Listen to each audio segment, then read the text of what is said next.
That's all right. All right. All right, everyone. Welcome to the fourth episode, 4 of the Unscrewed podcast.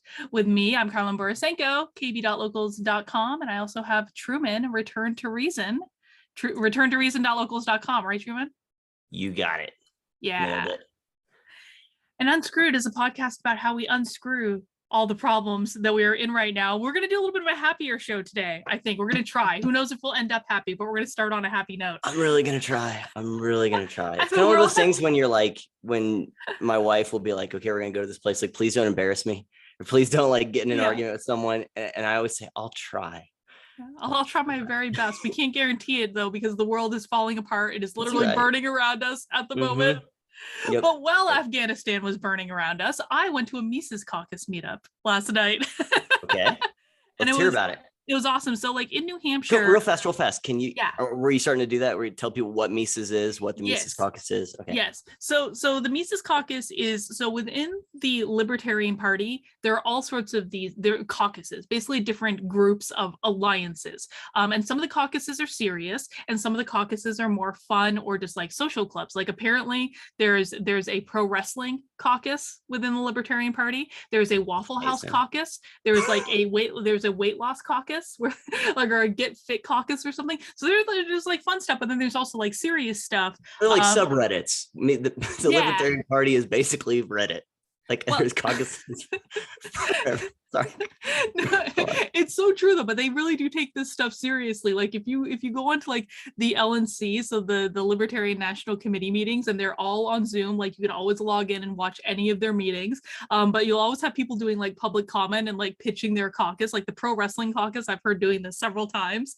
And so it's fun. But so the Mises Caucus is kind of it's a more like serious caucus, I guess, within the Libertarian Party. And the whole idea of the Mises Caucus is to bring the Ron Paul revolution to the Libertarian Party. So a lot of people, when they like, a lot of people will distinguish between like, they say like, I'm a small L libertarian, but I'm not like a big L libertarian, because most people perceive the Libertarian Party proper to kind of suck.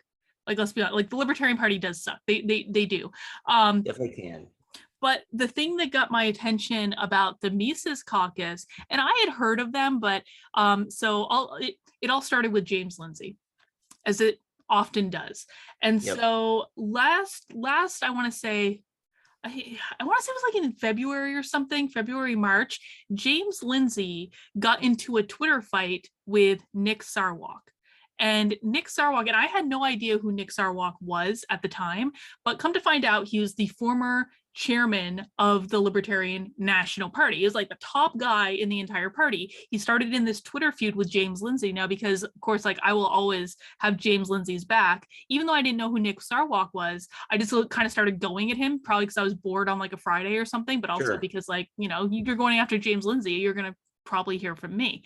And so I got into a little fight with Nick Sarwark and like had some fun, just kind of like shit posting on Twitter and whatever. Well, the following week, I start getting all these messages from the Liberty Republicans in New Hampshire saying, Carlin, did you see what happened to Nick Sarwark? Because they saw that I was on a fight with him on Twitter. I was like, no, what are you talking about? Well, so in New Hampshire, for the New Hampshire Libertarian Party, they had their state convention.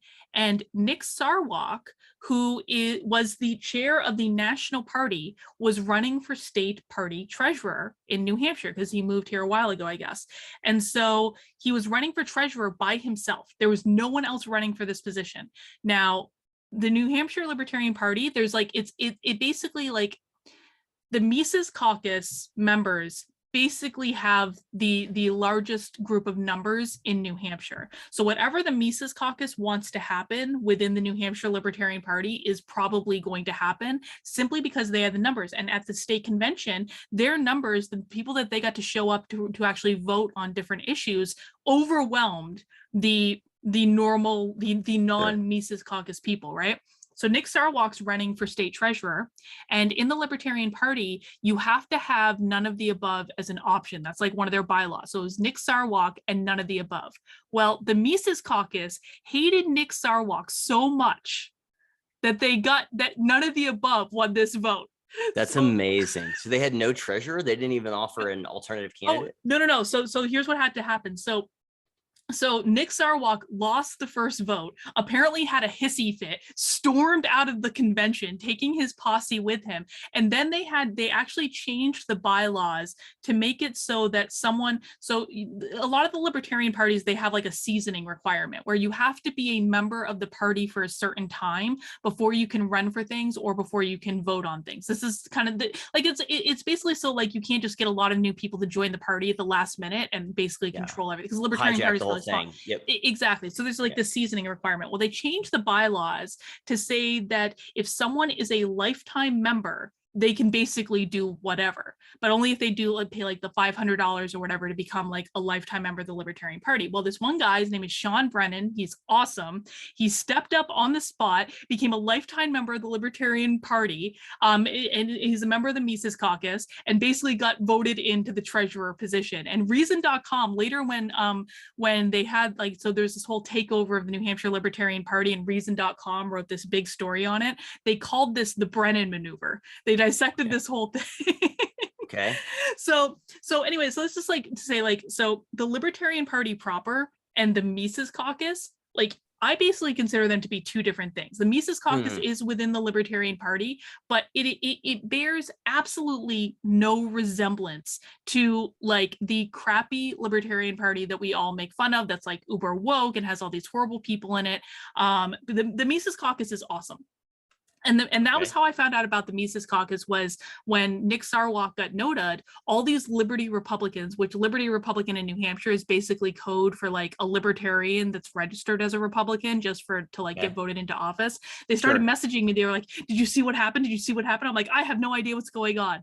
But then I started paying attention to the Mises Caucus, and I was like, they pulled this off? And then I started looking into it, and I ended up having a meeting with like the Mises Caucus has state recruiters that will just like tell you about what they're doing. And so it was like over beers with this guy, Ben and Eric are the people in New Hampshire. And we met for beers, and they gave me this pamphlet, and the pamphlet had like these 8 points, like the 8 highest priorities that the Mises Caucus cares about. Do you have that pamphlet? I have it in the other room. I don't have it here with me, but it has like it's all on the website. But it was like, you know, private property is like the number one thing that they care about, and they consider people's bodies to be private property and respect for that. Ending the Fed, ending the drug war, complete anti-war position, no identity politics. And I'm looking at this pamphlet, and first of all, I had been, ever since like I left the Democrats, I had been asking like the Republicans or the GOP, like, what do you stand for? What is your platform? Like, what is your vision for the country? And the only answer I would ever get was, we just want the government out of our business. And I was like, that's not actually an answer, and it's not a plan. And I was really frustrated by this. But then when the Mises Caucus handed me this pamphlet saying, here are our top 8 priorities, and anything that we have not listed here is just not one of our priorities. Not that we don't have a position, it's just not one of our things that we're worried about. I was like, the Libertarians have a plan? Like, the Libertarians have a cohesive plan. The Libertarians have a good plan. I'm aligned with the Libertarians. This makes me feel good. But it was a really interesting moment in terms of like the Libertarians, the people who don't want government involved in anything ever, have their shit together more than the GOP does. And the thing of it too is, the Mises Caucus within the Libertarian Party is slowly starting to take over all of the state organizations. So they've taken over, like, I think over 50% now of the state organizations. And at the national convention next year in Reno, they're probably going to be able to take over the entire Libertarian Party based on the numbers that they have. I mean, it's really like incredible. Like the numbers that they're bringing in are amazing. It's got like this great energy. So that kind of brings us to PorcFest. And PorcFest is this big Can we pause really fast? Yes. Pause really fast. Yes. So I found their 8 planks. So let's read these for people. And I think it'd be worthwhile even just getting into just Mises himself, the man who inspired this caucus, here in a minute. So here's the planks. Plank 1, property rights. We recognize, and by the way, the reason that I want to do this is because it's one thing for people to just hear, oh, they have a plan or whatever, and it was appealing to you, and you did kind of summarize them there. But I think that it's a really important distinction, because you're right. it's one thing to say, oh, we just want to be left alone or something, but like you said, it's a negative plan. It's not actually anything.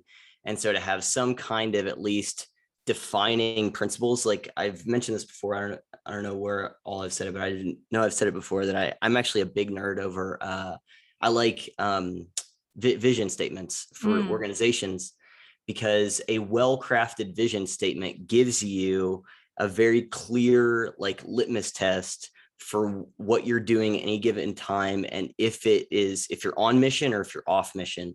And so like a really well-crafted vision statement is something that at any point in time you can look at what you're doing and then set it next to your vision statement and say, how are we doing at that? How does this thing that we've said we're going to do feed this? And if it doesn't, then we're off mission. So I think they help you get back on mission of whatever it is your organization is trying to do. I agree. Yeah.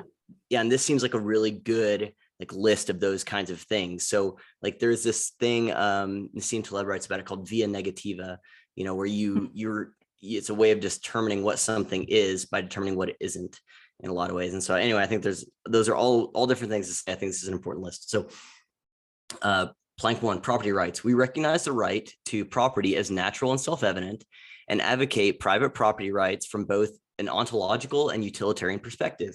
We affirm that property rights extend from self-ownership and scarcity inherent to our material existence. We condemn all fraud and initiatory violence towards a person's life, liberty, and property. We contend that private property is the best way to reduce and reconcile conflict between individuals. We advocate non-corporatist privatization wherever possible. We categorically reject socialism, defined as the non-private collective ownership of resources. Plank 2, economics. Economics is the study of human action in the context of scarcity. We recognize the Austrian School of Economics as a preeminent body of economic science, whose analysis acts as a pole star in forming and undergirding libertarian political prescriptions. So for those that don't know, it was like the Austrian school. And then there was, where did Keynes come out of? I don't know why I'm drawing a blank on the other one, but there was like, there's two schools that maybe it might've been London, to be honest, but that doesn't quite feel right. But anyway, there was the ones where like Keynesian economics came out of, and then there's the Austrian school, which is where you're getting a lot of like, that's Mises, I think Murray Rothbard, maybe. I think so. Hayek went on. Yeah. I don't think Hayek did come out of Austria, and then he went on to London. So anyway, these are two fundamentally different schools of thought that inform economics today. I'm probably wrong about some of those things. And by the way, one of the things I discovered is when you join the Libertarian Party, you're given a list of 12 economics books that you're supposed to read. I still have not made my way through this list.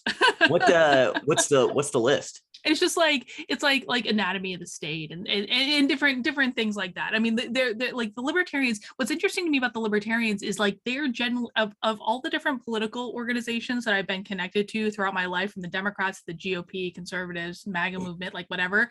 The libertarians are the smartest by far. They read all the time, and they have like complicated reading too. So it's just one of those things that's like part of their culture. We should you should tell me one of those, whatever book that you really like the most, and I'll read it. We could talk about it in one of these episodes. Well, let's do Anatomy of the State, because Jack Dorsey just tweeted out the PDF to Anatomy of the State the other day, which was a weird development. Truman, I swear to God, he just tweeted out a link to the PDF. All the libertarians were freaking out. We're like, what is even going on? And he gave no context. Of course he didn't. That dude. Yeah. But he followed like a couple months ago, he followed the Mises Caucus Twitter account, and it was a big deal. People are like, what's going on? And now he's tweeting out and like what is going on? He's tweeting out Rothbard. Okay. I wonder how much of that is if he's like the dude in iRobot that gets killed, like he's trapped by his own creation and then he ends up killing himself just so Will Smith can come in and investigate. Maybe he's sending a sign to the universe. Anyway, please go ahead. So plank 3, money. We reject all forms of state intervention into monies and currencies with the understanding that competing monies are the cornerstone of a functional economy. We define state intervention to include, but not be limited to, private or public central banking, state issue of currency, banking regulations, the state making purchases of monies, currency, stocks, bonds, treasuries, or specie, and legal tender laws. We support the aggression, free competition, and proliferation of free market monies and currencies in all their forms. That's an interesting one. I don't know how far we want to go down the rabbit hole on that, but I do think there's something to money is like the key to freedom in most cases. Well, in their case, they're taught so the issue, as I understand it, and this is one of the areas where I'm not as versed in it as like I am some of the other areas, but Sure. like they're very opposed to like the manipulation of money and currency by some central body, right? Because usually it's manipulation to benefit, the few in power. Well, it looks like it says state issue of currency. So they're saying that they don't even want the state to be the one that issues currency. They do not want the state to be involved in anything. Yeah, which I think that is probably not.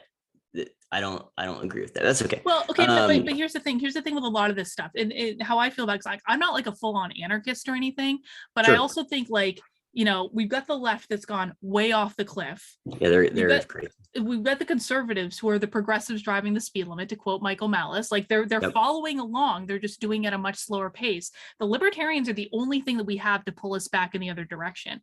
And so like a lot of these arguments, when people get into the semantics of like, I don't know if that's really going to work, it's kind of like, okay, fine. That's not even a discussion that we need to worry about having in our effing lifetimes. You're so right. Yes, you're so right. It's even if it's wrong in the right direction. Also. Yes, exactly. So I know that's a really good reminder, Carlin. It's a good point. Plank 4, decentralization. We recognize that freedom of association manifests itself politically in the form of absolute right of self-determination.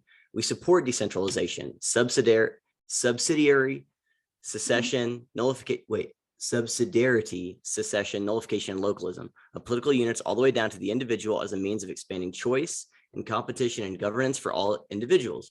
We recognize and affirm that the state is not the same thing as governance. That's a really excellent distinction. Plank 5, war. We advocate that the abolition of empire, including ending the war on terror, bring all the troops home, that's poignant, and closing at least all foreign bases. We advocate a policy of armed neutrality in all conflicts where we are not directly attacked, and the transition of defense and security services from the state to the free market wherever and however feasible, including the abolition of gun control laws.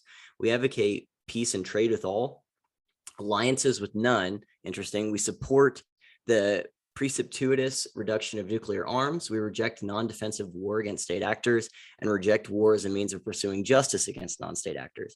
We reject first use of sanctions being a form of siege and therefore an act of war. We reject the subsidy of business through taxpayer-funded security and intelligence services. We reject the state's use of proxy entities to perform any of these activities. There's some things there on the closing of bases that I'm not sure I would agree with. Anyway, plank 6, lifestyle choices. We take no stance on the personal, cultural, social preferences of individuals or groups. One's lifestyle is merely an extension of their property rights. Thus, no individual or group can rightfully claim jurisdiction of the lifestyle of another. We assert only that any and all lifestyle choices must not violate the property rights of others. Identity politics. We categorically reject all forms of identity politics as nothing more than weaponized tribal collectivism that is antithetical to individualism. Omissions. Our silence about any particular government law, regulation, ordinance, directive, edict, control, regulatory agency, activity, or machination should not be construed to imply approval. We seek to enunciate our top priorities, not the entirety of our position. So this is a pretty robust list, and sorry to deviate a little bit there, but I think just to again lay out like this is a group that isn't just a bunch of people saying leave me alone, sitting on their porch with shotguns. They do have, that might be part of it. It is kind of leave me alone, but let's spell out exactly what that means is also really huge. In terms of maybe the appeal of this. So well, it is, and that's going to bring into the conversation where it's actually an interesting dichotomy between what you might see in a list like this and how it actually functions in real life. But I want to add just a couple of things onto that. So the two things I hear about all the time when it comes to the libertarians are, I can't be a libertarian because they're open borders, or I can't be a libertarian because they're like their position on abortion, like whatever it happens to be. So with the Mises Caucus in particular, they do not take a position on open or closed borders, and they do not take a position on abortion. And the reason they do this is that because like they say that there are people on both sides of the issue, and like they can see the issue from both sides, and it's frankly it just doesn't align with where their main priorities are right now, so they just choose not to take an issue on it. So it's like people can be in the Mises Caucus and be on both sides of that issue, and we can bicker about it later, when, you know, we get more progress in other areas, but you don't have to be on either side of the issue. Totally. Yeah, no, and I think that's a good point. And like, you know, that goes back to even just that stream we did, like, I don't know, a week or so ago, where it's like, you have to prioritize your set things in order, right? Like you take care of, like if I went to the hospital for a broken leg and they were like, what, you know, my bones, you know, sticking out of my, my skin. And they're like, what's wrong? I wouldn't say, you know, I've got kind of this rash right here. Right. You know, you prioritize the things that are, you know, there's a book called The Tyranny of the Urgent that's about that we would read in it whenever we were doing campus ministry, is one of the ones that the leaders would read, because it was about how do you prioritize things? How do you create a hierarchy of what matters most? And then start there, because you're never going to run out of things that are worthy of your time. You're never going to run out of that. There's always going to be a lot of good things for you to do, but the good is the enemy of the best. And so you want to find what's the best thing for me to do at this moment, given the list of options I have, incentives, constraints, et cetera. So there's a few things that I do want to kind of get into that are similar a little bit to what we talked about there, but go ahead and let's talk about Pork Fest first, and then we can get or do you want to do Pork Fest, or you want to do Mises himself? Which one do you want to do? So I'm going to be really bad at talking about Mises himself. To be honest, that's just not something that I'm like even paid enough attention to be able to speak intelligently on that topic. Because for me, it's been mostly like the reason that this got my attention is not necessarily because of that. Like I do agree with like most of their platforms on things, and like I said, I do think that it is really important that we start pulling back a lot of the government control. And so I might not be all the way with them, but I'm enough with them on enough issues that it's like it just makes sense for me, right? But like so the reason they got my attention is frankly it's like they to me are what I always imagined libertarians should be. Right, if they were actually like you know, real libertarians or whatever. And so like, and what I really like is that, you know, they're using bold messaging. They are completely based in how they're presenting, and I think it's going to be appealing to a lot more people than what people think. I mean, people poo-poo the Libertarian Party all the time, and God knows I get it, but I really don't think that a lot of people are going to see what's coming from the Mises Caucus in 2024. Like in the most likely outcome right now is that the Mises Caucus will control who the Libertarian presidential candidate is in 2024. And that's probably going to end up being Dave Smith. And Dave Smith is incredibly articulate. He's incredibly smart. He's young. He's exciting. And I think he's going, I think if this works out the way. Suck my dick guy? No, that's Jeremy Kauffman. Okay, that's Kauffman. No, that's Dave Smith is great. No, okay, I thought so. No, Dave Smith is great. Him and Malice talk a lot. It seems like he's hilarious. Dave Smith is smart and super funny. Okay, sorry, go on. No, but he's probably going to be their presidential candidate in 2024. That's right. I know I've heard him and Malice have talked about that. Yeah, sorry. Oh, yeah. And it's like you think he's not going to get people excited. This is going to be like Ron Paul Revolution Part 2. And if the Republican Party is not paying attention to this yet, they should be, because the votes for this are probably going to come from their base. And you know, so let's talk about Pork Fest. So Pork Fest is this libertarian festival in the middle of New Hampshire. It's put on by the Free State Project, which is a Free State Project is basically the whole idea of the Free State Project is to get libertarians to move to New Hampshire so that we can have political power within the state. And they've got a lot of people, like a lot of the Liberty Republicans that are in the state house are Free Staters. They moved here specifically for that. Lily Tang Williams, who, you know, is awesome. Like she's a Free Stater. Does she live in New Hampshire? Yeah, she lives right 2 towns over from me. Yeah. Dude, I did not know that. Oh yeah. That's awesome. Yeah, she lives like really close to me. But no, so the Free State Project puts on Pork Fest as a way to try to get libertarians to come to New Hampshire so they can see exactly how awesome it is. And basically they take over this campground up like, you know, 2 hours north of me in like the middle of the woods. And it's like just like the most beautiful area you've ever seen in the mountains. And they take over this whole campground for like a week. And it's just like a libertarian paradise. And there are no cops. They have their own security force, but even like there's just not that much crime because like these are libertarians. It's like the non-aggression principle. And what I found so fascinating this year at Pork Fest was to just watch how this community organized itself and how it managed itself, because you're talking about a group of people who are like, you know, get off my lawn people, right? But at the same time, it's also they have this voluntary association thing. So like if you're in a group with them, like there's almost some sort of like implied agreement to cooperate with each other. And like there were times that they opted into voluntarily. And so there would be times from I was like, where I was sitting at PorcFest, and you know, Dave Smith's talk at PorcFest was actually one of those times where they have it in this big open pavilion as their main stage.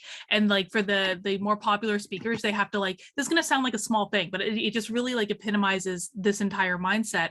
Like for the bigger speakers, they'll have like people bring in more like extra chairs and stuff. And then as people are leaving after the talk, they'll say like, oh, just, you know, take your chair and make sure you put it in the pile or whatever and cooperate so that we're all helping each other. Well, it was like, you know, it like watching them operate where they were all just helping each other and just doing things without being asked or cajoled or anything. Like people were picking up after themselves. People were like not stealing from each other or anything like that. It was like, I couldn't help but thinking, this is the way that the left thinks communism will operate. Like if you have like a communistic society, but that's not how it is. Like the libertarians, somehow the most anti-government people of all, have actually figured out a way to have a functioning society in which people help each other, people support each other, they pick up after each other. They're behaving almost as a collectivist unit, but they're doing it in the most individualistic way, which is saying it's like, opt in, opt out, so they can opt out at any moment in time. That's what I was going to say. It's like they've agreed to be part of this system, and that's why it works. And it was just, honestly, it was you need to come to PorcFest next year, because it was just like the best, like most laid back, good vibe environment I've ever been in. I was so excited for PorcFest next year. I've already bought my tickets for PorcFest next year. I've already reserved my hotel, like, you know, and so it was just a really, really cool experience. And it was so nice. It was so different than every Democrat event I've ever been to, every Republican event I've ever been to. It was just like nice. That's the best way I can describe it. Very cool. Mm-hmm. So I have some questions. Mm-hmm.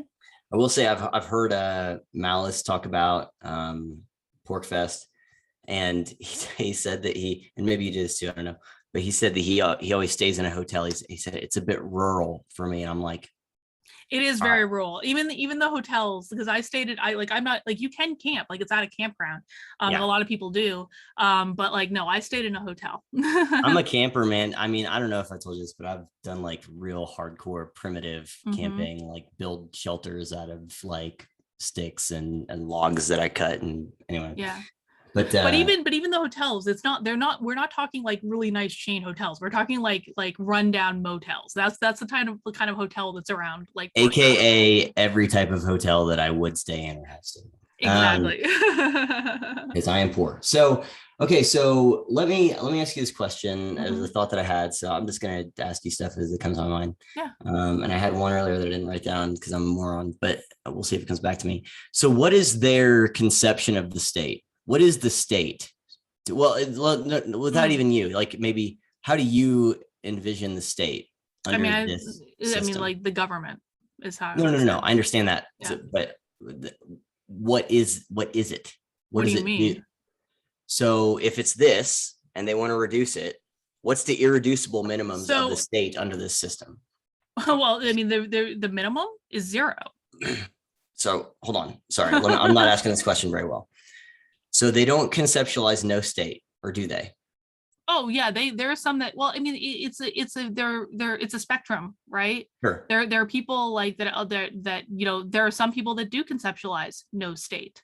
There are other people. For you though, for you, let's say, how do you integrate your belief on?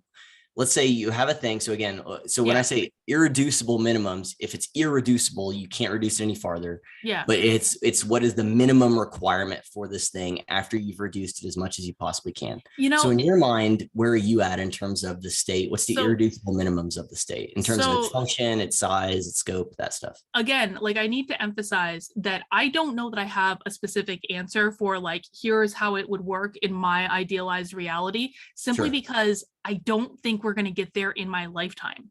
Fair enough. And that's really the case. It's like I almost think it's like a pointless question to even ask, like how low can like it reasonably go, because we're not going to get there in my lifetime. What I do think gives is you something to aim important, at, though, right? Like it gives you a trajectory. yeah, but I mean, how I'm kind of thinking about it is there are core things that need to be done. Number one, I do not believe that we should be engaging in foreign intervention.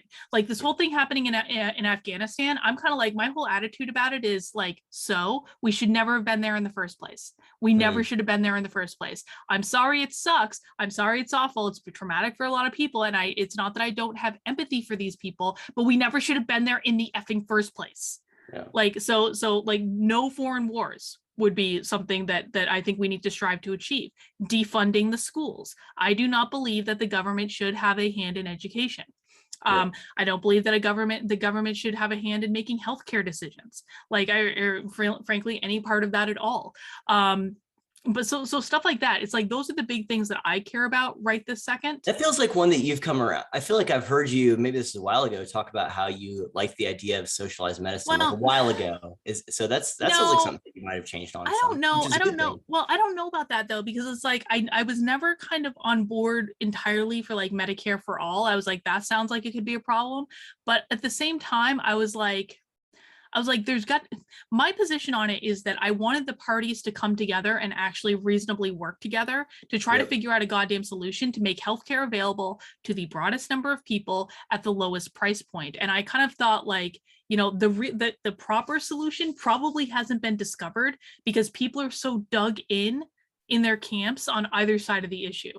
So, you know, have I come around? I mean, I think maybe like I was certainly more open to government involvement in it a year ago than I am today, because I do think like things like and listen, this is not my primary issue by any stretch of the imagination, but I do think like I do think like things like you know, like the pre-existing condition stuff, making sure that people with pre-existing conditions are able to get reasonable coverage. I thought that was a good thing. I thought that righted a wrong that was like screwing a lot of people. And so I could kind of understand government intervention, but where I'm kind of at now in terms of seeing just how badly the government screws up literally everything it touches. And now the government is completely woke, and it's like, it's not going to get any less woke in our lifetime. I just don't want them involved in anything. So that's nothing. and these are issues I have come around on just by seeing just how bad it is, how badly the sausage is made, you know? Yeah, it's once you kind of realize that thing about it, and again, just like you said, like how bad they are, it's like, oh, they can't even do this one thing. Like they can, like even just think about the rollout of the healthcare.gov website, right? Like under Obama, like that website didn't even work. Yeah, that was ridiculous. Yeah. Okay, so I'm trying to figure out where I want to go next. So in my ideal world, like I think that there probably is more of a role for some sort of state apparatus. I mean, I do think that like I do think that the state should be like we should have a national defense. Yep. But defense. Yep. Like legitimately, like we're attacked. I think there's a role for the state in that. I'm not a complete anarchist. Yeah. Yeah. So who knows what the next year will bring? I mean, I don't even know. Yeah. Hey, we said we're gonna try and stay away from black pills. Yeah. Because that is definitely one. So okay. So let's talk about, do you want to stay in this vein, like the full libertarian thing, or how that overlaps with like working with the GOP? Which one do you want to go first? I mean, let's talk about working like overlap with the GOP, I guess. I don't know. So like, I really love the realism that you kind of have about this, where you're like, okay, obviously they're not going to get elected to president. Like we're not going to have these big electoral victories. And, you know, again, I think we talked about this last time of like, okay, like you can still have like your short term and your long term, right? Like you have to have your focus on both, because if you only focus on long term, then you're just going to miss opportunities to do stuff that might help you get there. You know, and if you only focus on the short term, then that's being short sighted. You don't necessarily know where you're going to wind up with tunnel vision like that. And so I like that you're talking about both. So how do you conceptualize like, and how does even just your experience of like meeting with these people or whatever, like their conception of what do you do whenever like your candidate isn't viable? What do you do whenever like like at the end of it, like how do they partner with what is probably going to be in most cases the GOP on some of these bigger things? Do they say no, we won't do that, or like how do you see that as? Because I think we talked about this before of like Yeah. the GOP is at this point like even though they're not taking it seriously, like our best hope for some of this stuff in the short term. Mhm. So like how do you like marry these two things in your mind? Well, I think New Hampshire is actually the perfect example of this because there are so many like liberty Republicans that again are libertarians but are technically registered as Republicans. Yep. And because they have to work together. Now, like the Mises Caucus in particular is much more focused on local elections. So they're not usually going to play even on the national scale, mostly because like it's way too expensive to even try to win anyway. And they're very aware that they're not going to. So they mostly focus on more like local things. And like that's actually part of like the Mises Caucus is actually like a PAC. Like they take money and they fund political candidates. So they give them money to run for like local elections and stuff. But like, you know, so in New Hampshire, it's kind of like, you know, where there are opportunities and okay, I'm going to do a caveat. I am not speaking on behalf of anyone but myself because sometimes like that can get people in trouble.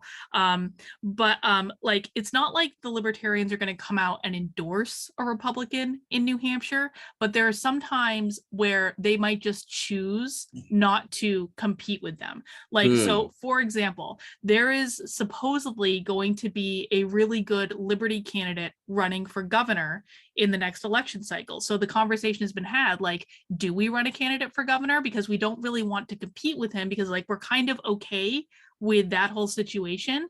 But we take something like a Chris Sununu, and Chris Sununu is like my Rhino governor that's going to be running for Senate. And we're absolutely going to run a candidate against him.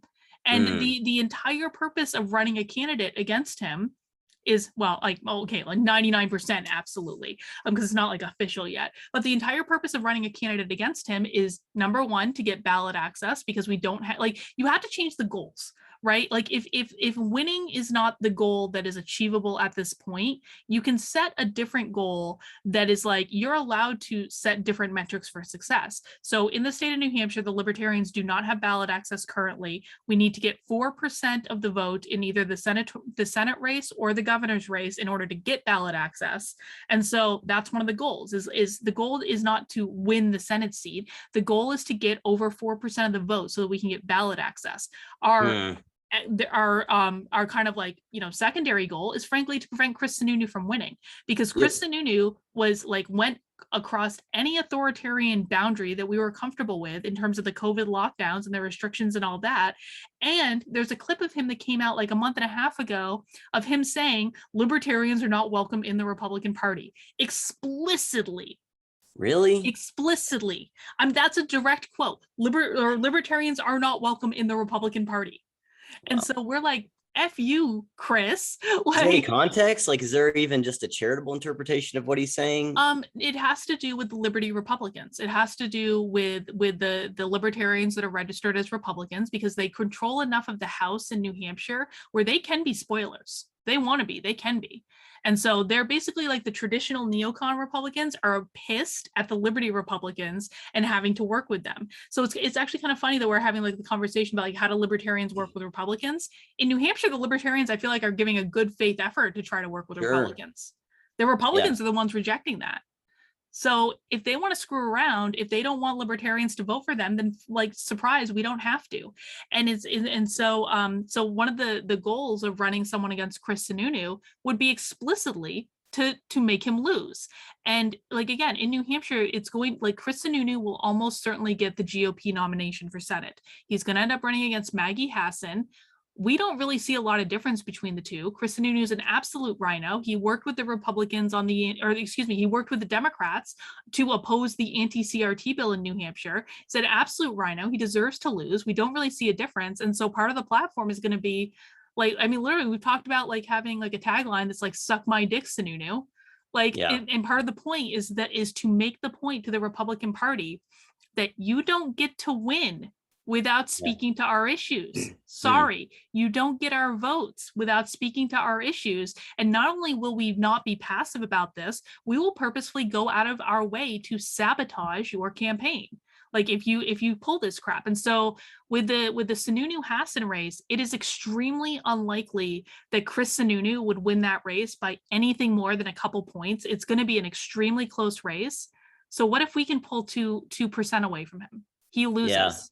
And we get ballot access, and we prove the point. So that's what the goal is. The goal is not winning. The goal is putting a stake in the ground.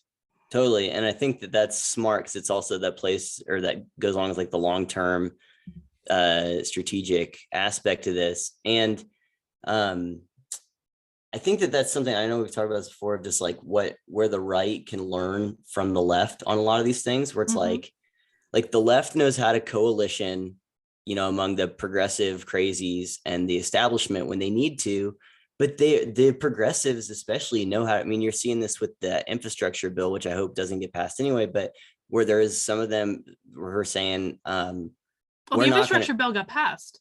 No, but it's not, it got passed. I think it was in some preliminary thing. Like, look at it. There's 9 Democrats that are threatening to tank it. Oh, okay. I haven't been following it that closely because I feel like it'll be too depressing. It's very bad. So it got passed through the Senate, I think, or it's either the House or the Senate. I can't remember which. The Senate. Yeah, it did get passed, but there's 9 of them that are saying, I really can't remember the specifics. The point is that there's 9 Democrats right now who are threatening to torpedo it if Pelosi doesn't like play ball with them. And the point is that they at least have the courage of their conviction. So they work together when they need to, and then they will, you know, like put a stake in the ground, like you said, also when they need to. So I think that that's something that the right can learn. And it sounds like that's what at least the Mises or the Libertarians generally, you know, perhaps in New Hampshire is doing with the Liberty Republicans and the Republicans, where it's like, we'll put a stake in the ground where we need to, but also it's like, we're not going to quabble over you're going to sweat the small stuff when you need to sweat the small stuff. Basically, you got to pick your battles. Yeah. So I've been listening to this guy. So Malice did a live stream with him the other night, and I've heard him talk about him before. Curtis Yarvin, you know Curtis Yarvin? I know the name, yeah. Mencius Moldbug.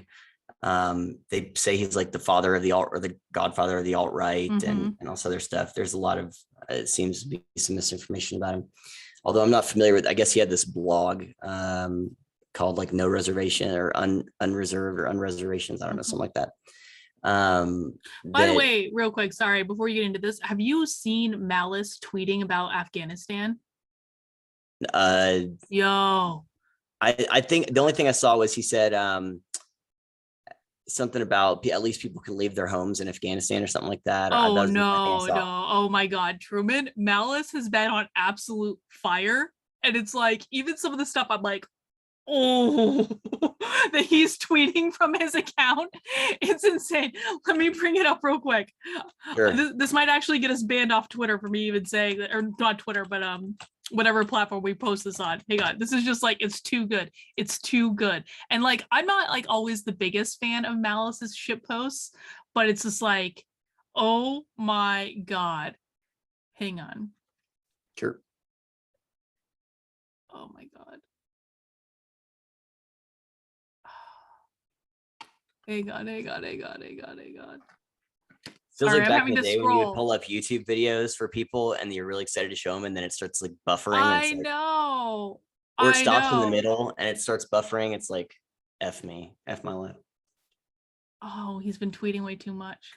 He's like going after Reason. Okay, so while you pull that up, yeah.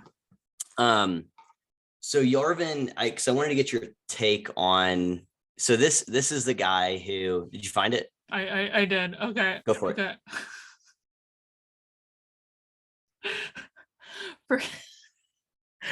Forget crypto. The burgeoning Afghanistan clitoris and child slave markets are about to have a major bull run.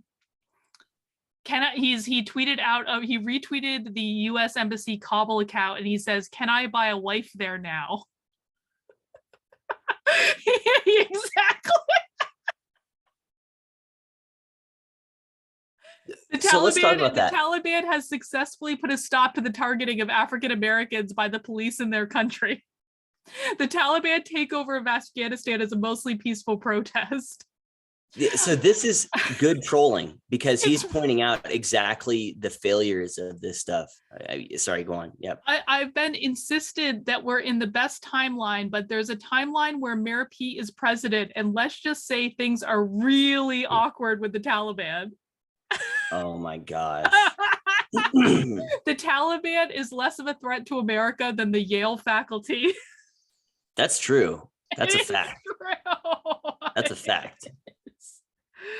Oh my God. But it's just like, it's so good. It's so good. Anyway. Okay.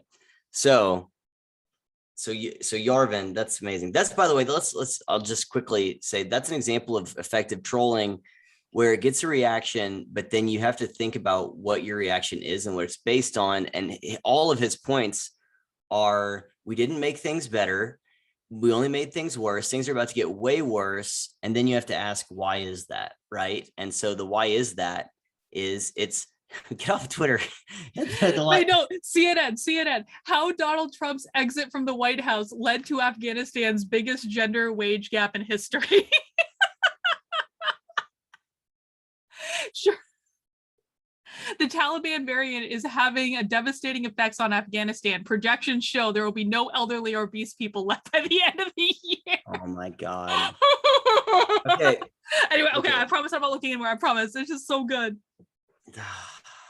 CNN. Okay, so but that's an example of good trolling because it points out, why is that? This is, again, I keep saying we're in this situation partly because a bunch of Democrats wanted to feel good about themselves. Mm-hmm. And, I think whenever you put that in their face, and of course there's going to be dissonance, they're going to ignore this, but it's like, how good can you feel about yourself whenever this is the outcome of what you elect? Mm-hmm. They elected this. And so I think that's really effective. People need to be able to see, that one of the things that we would say back in college is like, if you immediately experienced the consequences of a bad decision, mm-hmm. you would probably be less likely to do it. Like the closer the consequences are to the decision, the more like the learning is. So for example, if someone immediately got lung cancer after the first puff of a cigarette, like how many people would smoke, right? Yeah. And so I think it's good for them to be seeing, not that I think that all of that, but some of them are waking up because of some of this stuff, especially the COVID stuff. I hope so. I mean, I've always said to Brandon, I was like, or Brandon Struck from like Walkaway campaign, I was like, a Biden presidency could actually be the best thing to ever happen to the Walkaway campaign ever. Yep. Yeah. So this is me and Kevin were talking about this the other night about that, just in terms of contrast. We were talking about the 2024 election. Okay, that's the whole rabbit hole. So Yarvin is the guy who came up with the red. He stole it from the Wachowskis, like the red pill thing as we use it today. That was him. He's the one who came up with the concept of the cathedral, are you familiar with the cathedral? Yes. Mm-hmm. Okay. So the cathedral, can we talk about that just for a minute and just how it kind of overlaps with this? Because I think this is one of the most fascinating concepts that I have heard. All right. Okay. So what's your understanding, your conceptual? I'm not going to I have it conceptualized in an abstract form that I'm not actually sure I can explain. Like I understand what the term means, but you're probably going to be better at explaining it than I do. Sure. Okay. So the cathedral is this term he uses, and like he would simplify it now to say that it's basically academia plus the media. Right. Yeah. And so the cathedral control, but that's not the same as explaining why those things are how they are. Mm-hmm. And I think his explanation of why they are how they are is incredibly fascinating. And then it gets to this other thing I wanted to ask you about, the libertarianism. Mm-hmm. So his point is he's like, okay, so you look around and, you see that all of these things are in total lockstep with each other, right? Like the Harvard, Yale, the Washington Post, New York Times, all of these things are in total lockstep. And he says it's kind of like, it'd be one thing if, like in Germany, you could point to Goebbels or to Goebbels or whatever it is, Joseph Goebbels, and you could point to him and say, that's why you have this guy who's in charge of the propaganda, the Ministry of Truth or whatever stuff. But here, there's clearly no centralized thing. They don't have these clandestine meetings or anything. And so it makes it a lot harder to figure out what's going on. And one of the things he says that I think is great, where he's like, you know, all of those entities of today are on the same page, and all of those entities 50 years ago were on the same page, you know. And so it's, but they don't match up with each other now. Right. The Harvard of today agrees with the Yale of today and of the New York Times of today, but they don't agree with the Harvard and the Yale and the New York Times 50 years ago, even though those all three do agree with each other. So one of the observations he says it's not like they're on the same page. It's actually like they're reading the same book at the same speed. Mm. And so it's like, what is going on here? That this system seems to be like in total lockstep and in agreement with itself. But we can't point to any one thing. And so what he says is he goes through how, like, in the turn of the century, where you get kind of early, you know, progressivism starting to really sweep in, and we see the rise of the bureaucratic state. And he says the problem with bureaucracy is that it leaks power, because there's all these people in Washington that they want status, but they don't want responsibility. Mm-hmm. And so they start to bring in these people like the Rockefellers or whatever. And they're like, well, hey, can you give us advice? So that's where you get some of these like policymaking committees and stuff, and these outside think tanks or whatever that are influencing this stuff. And they're like, yeah, actually, we have the paperwork ready for you. You just sign it right here, and we have this. And so they start to, and the bureaucrats and the politicians are like, this is great. We get all the status and none of the responsibility. We can basically outsource government to something outside of government, where there's no accountability. And he says at the beginning, this is fine because they have all these problems, and especially if you're thinking about like World War I, you know, and everything leading up to that, and then the stock market and World War II, like there's just all these things that they're like, we have problems that are bigger in scope than we may, you know, have ever experienced before. And so they want to like bring in some experts. So let's go to science, the scientism kind of thing. You know, you see this big rise of science. There's this book called The Management Myth about the rise of scientific management. It's a fantastic book. And anyway, and then of course, like what Hayek is noticing, and what Kevin and I have talked about in this Road to Serfdom stuff. And so the idea of when you bring in science and you kick all this stuff over to scientists and the experts, the quote unquote experts, one is, again, it diffuses responsibility, it diffuses power and out to these unaccountable entities. And he says the problem with like science is, and it says at the beginning it was fine because it had no concept of power for itself. It was just like being asked to do some things, and then power, the notion of power was introduced into that. And he says this is kind of like saying, why doesn't Gandalf just put on the ring? Right. And he says the problem is that whenever Gandalf puts on the ring, he just becomes Saruman, you know, and so that power being introduced in the equation corrupts those institutions that were just previously about just knowledge acquisition and just figuring out what the right thing is. But by kicking power to it, it corrupts it. So then he says what ends up happening is they become aware of this power. They have this power.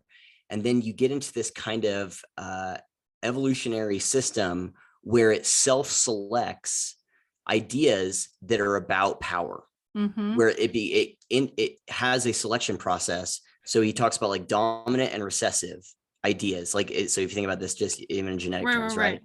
So he says a dominant idea is one that defaults towards power, the wielding of power, the acquisition of power, and all of those things.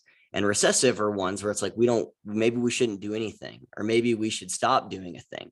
And it starts to self-select out those recessive things and reward the dominant things that are for power. And as that happens, you have the higher education doing this. And then, so you have a system where it's like, actually, okay, so they're the ones who are feeding the ideas to the government, and the government is held accountable by the media. And so if you have like, I think it was like knowledge and what are the two things? It was like knowledge and credibility, or knowledge and accountability, or something like that. Those are power. And so if once accountability becomes aware of power and knowledge becomes aware of power, then now it's like, actually the government is entirely reliant on these two institutions to feed them ideas and then validate those ideas. And these things are completely unaccountable because they're only accountable to themselves, right? And so they agree with themselves. And so that's how that it becomes like that. And there is a few, like two things there that I think are really interesting. One of them is he says if you have, he gives an example of like, let's say a super progressive, place where like what we have here, where that kind of system, and you have a dictatorship, where that dictator like enforces like a total hegemony of ideas, right, through force. And you have this other system, what we have, where only those ideas that are dominant, that advocate for the acquisition and usage of power, those are the only ones that are rewarded. And his point is that carrot and stick are two ways to the same thing. And so you can't make a distinction because the outcome is the same in both of these instances. If the only ideas that are getting rewarded are the ones that are dominant, that's what you're going to end up with. And if a dictator is enforcing only things that agree with his use of power, that's what you're going to end up with. And as a result, and this is what he talks about with the cathedral and this system that we have here, he says it's not that, in one of the examples he gives is like climate change. He says, so a climate like activism would be the dominant idea. We have to do something about this thing.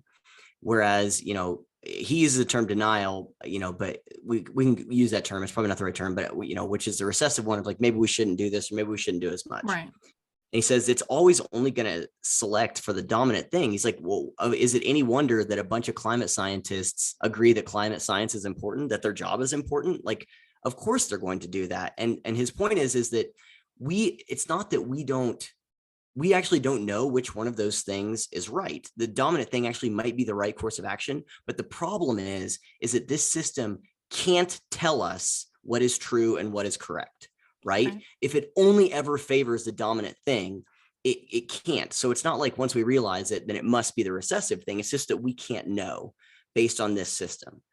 And as a result of that, and which again, we've been building up this system that only favors power, that only favors the acquisition and consolidation application of power and usage of things, of doing things, right? Our system favors doing things. We have to do something, right? Like all of the things that are in charge, they have to do something. And so as a result, we have this thing that's created power. And there's like this, law in thermodynamics, that power isn't lost, power is conserved, right? There's this conservation of energy. And so Yarvin's point is that we're in a system where all of this power has been created, and it can't be destroyed at any point at this point in time. It can't be destroyed. And so we have to figure out what to do with that. But before I get to what his actual conclusion is, which I think it is just as farcical or fanciful, I guess, as Malice's, what do you think about that as a summary of what we have here, where the things that, and he calls it, what's funny is he calls it an oligarchy of ideas. The marketplace of ideas is an oligarchy. And I'm like, I feel like almost like a year and a half ago or so, Kevin and I were talking about the cartel of ideas, and it's kind of, and I know that he talked about the oligarchy of ideas. Like, it's not like he's it's always just cool whenever things that you landed on are kind of like verified or validated by other people, just that you have no overlap with. But anyway, I don't know, just like, I think that's an interesting concept. And and especially I'll get to kind of where he sees it overlapping with libertarianism. But I don't know, what are your thoughts on anything that I just I mean, I think it's an interesting concept, and I don't disagree necessarily with it. I think it's probably like pretty close to I think it's probably as accurate as you can get about what's going on. Though, I mean, I would be open to discussions on like the nuances of it. But, one of the things that stood out to me, at least what I was thinking when you were describing that is, it's not even just that, like the Harvard and the Yale and the Princeton of today are all kind of like on the same page with where they are today and not where they are 50 years ago. But there's not really even a true marketplace of ideas, because the people that are running Harvard, Princeton, Yale, New York Times, Washington Post, what have you, they're really only being exposed to the same set of ideas in any sort of serious consideration, right? I mean, I'll even separate those. Like, they're only being exposed to a small set of ideas, but even like of the ideas that might contradict that set of ideas, that might worm their way in there every now and again, they're immediately dismissed as like conspiracy. They're not given any serious or thoughtful consideration to say maybe there's some truth to this, and that might, because they're kind of like operating out of confirmation bias. They've already decided what they want to have happen, and then they're only like looking at ideas that feed that.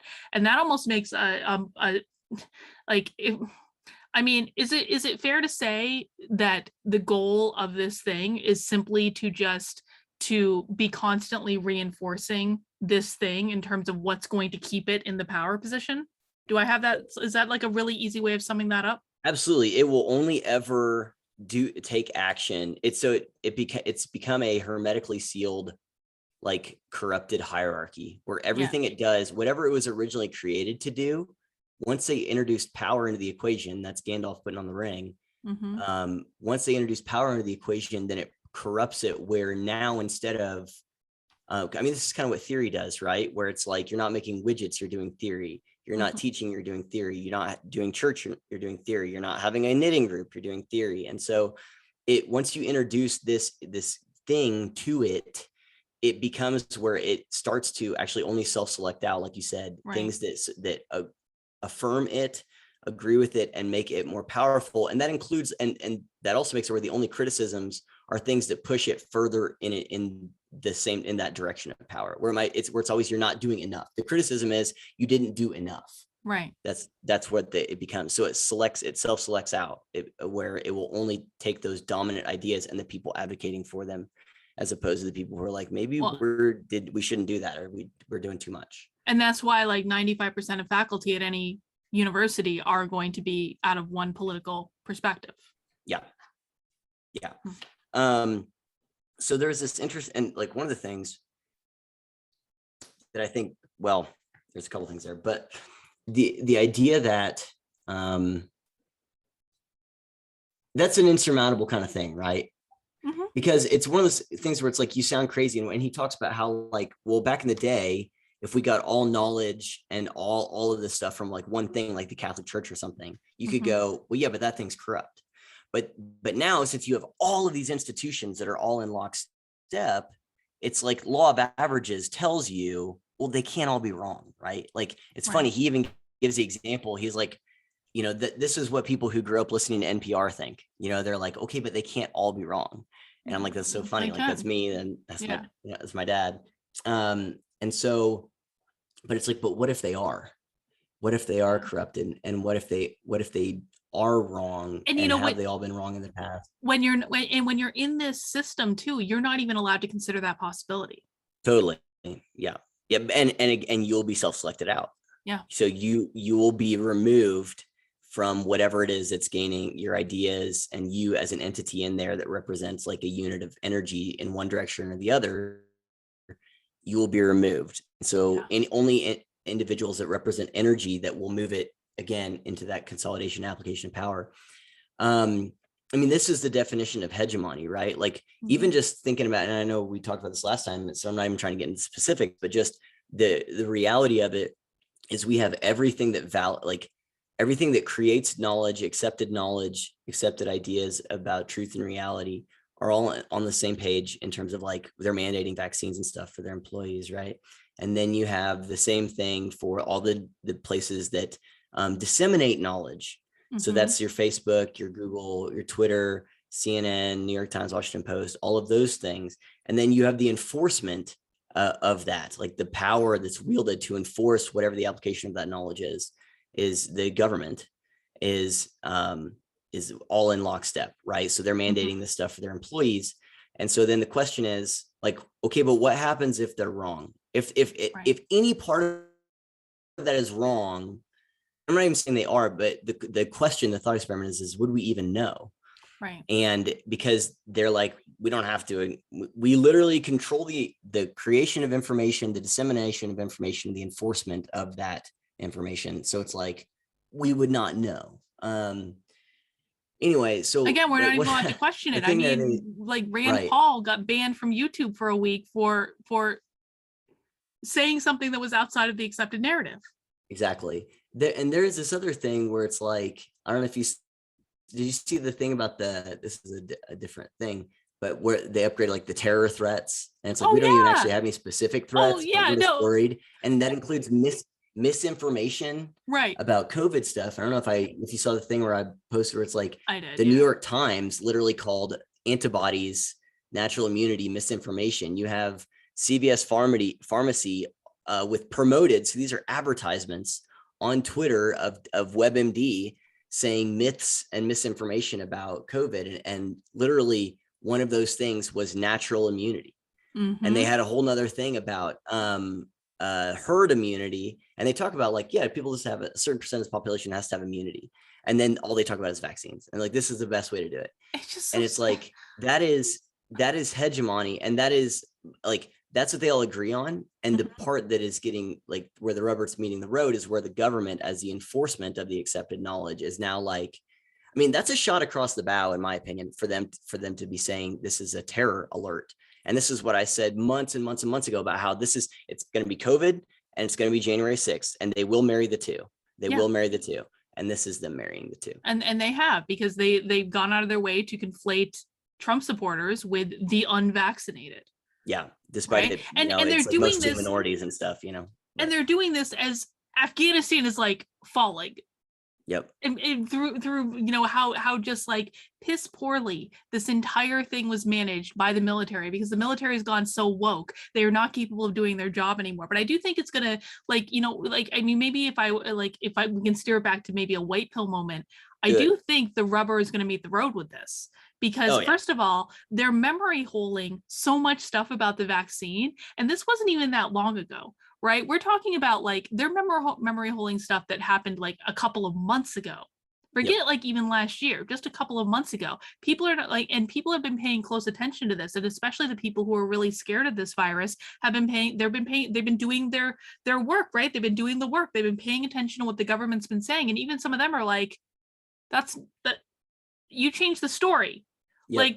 Like you told us that if we got the vaccine, then that life would be able to go back to normal. We waited a whole year to get the vaccine, and now you're telling us we have to wear masks again. Now you're telling us that we have to send our kids to school wearing masks again. Now you're telling us we need another booster shot. Now you're telling us we aren't going to be able to do like normal stuff. Like, I do think it's going to meet the road. And I also think like you take this Afghanistan thing and you put it on top of that, like people are going to start asking questions, because I think that for as much power as the cathedral may have, and I do agree that it has taken over every major institution in our society that's communicating out with people, including things like the CDC, by the way. We cannot gloss over that reality. It is so vitally important. And it sounds crazy, and I just don't care. I'm done apologizing for the fact that these things sound crazy. It's like, just look at what's going on. Like, I don't have to justify that statement anymore. No, I just don't. I don't have to even argue that. It's like, it is either you see it or you don't. I don't care. And that's not to say that the CDC can't sometimes issue correct statements and guide. Sure. I'm not going to make the argument that they're only when those statements are in line with the interest of that thing. Yes, that's when they're going to do priority. Yep. Yeah, that's and so it's not like they can't give out correct information, but we should be questioning everything that they're giving out. 100%. Yep. But I do think that the one thing that they can't take away is they can't take away the human mind. They can't take away the human spirit.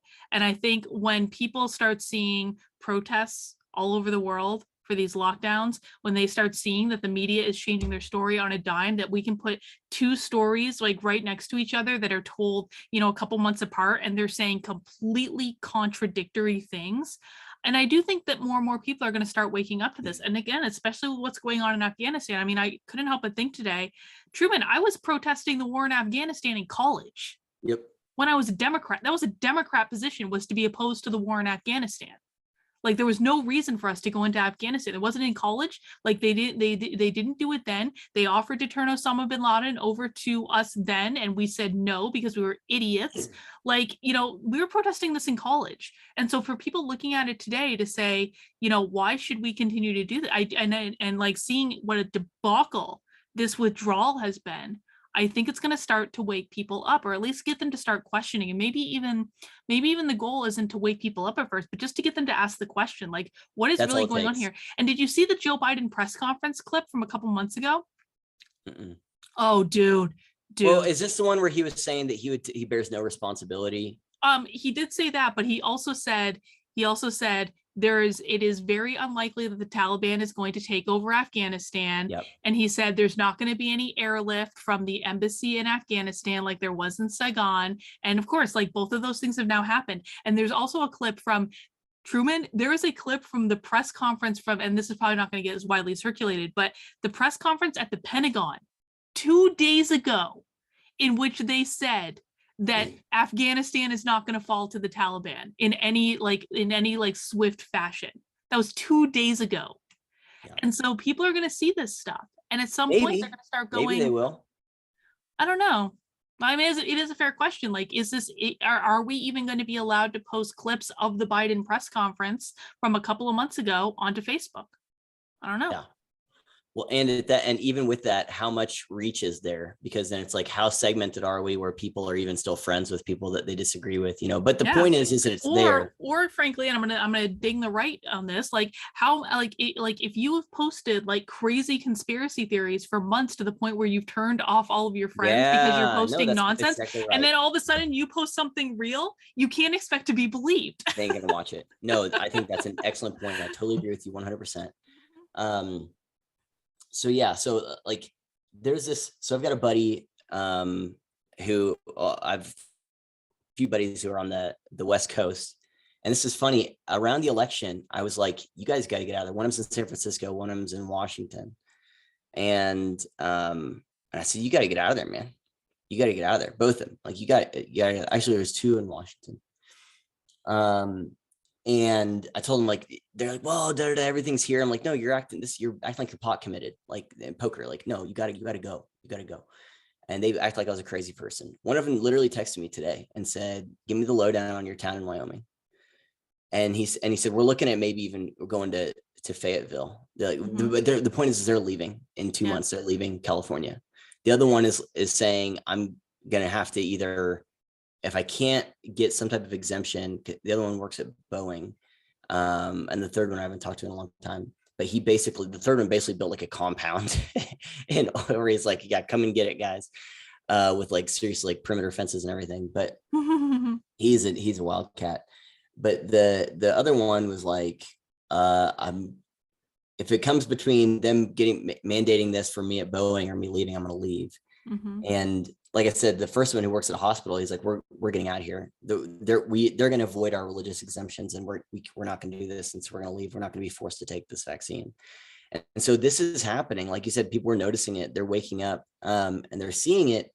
And so I think that you're right that it's like, if those press conferences and stuff aren't out there, where everyone sees it, enough people are seeing it. And then that's all it takes. Like, that's how this thing spread initially, right? Like people on the fringe and then more and more and more. Right. And so I think it's happening the opposite direction. There's a clip yesterday from Brett and Heather Weinstein, or Heather Hying and Brett Weinstein's, like, it's like, really, so Brett and Heather, their episode, and she was at like the park or something. And she heard these like 3 women who are on the left, like clearly talking. And so she goes over and she's like, hey, I was eavesdropping. And they're talking about like and they're all vaccinated. They're all on the left, but they're like, I don't know what to believe. Like CNN is clearly not making any sense. And these women were like, it just seems like they're just making shit up. Everyone is just making shit up. And they're wanting to demonize the unvaccinated people. It's like, this is crazy. And these are women who are just like random people in Portland. Yeah. And so it's like people are, and I think you're right that like, just having those test cases where it's like, what you were sold a bill of goods. I think there's a lot of people on the left, and maybe some people who voted Trump in 2016 and then didn't in 2020, they were sold a bill of goods of what they thought life was going to be if like once the orange man's gone. And it has gone so horribly worse. So like, I even saw, and they're trying their best to make this, that like, to show or to cover up how completely morally and intellectually bankrupt their system is. Right. You mentioned CNN, well, let's sit through memory holing. There's an article yesterday, I think it was Sanjay Gupta, their guy, CNN's doctor guy, when they're not having that CCP Leanne Wen on there, who literally said that breakthrough cases show that the vaccines are working as intended. Is that right? Is that what we were told? Is that what we were told? Like literally, and they're like, and their whole point was, yeah, but their cases of COVID aren't nearly as bad. It's like most people's cases of COVID aren't bad, so that doesn't mean anything.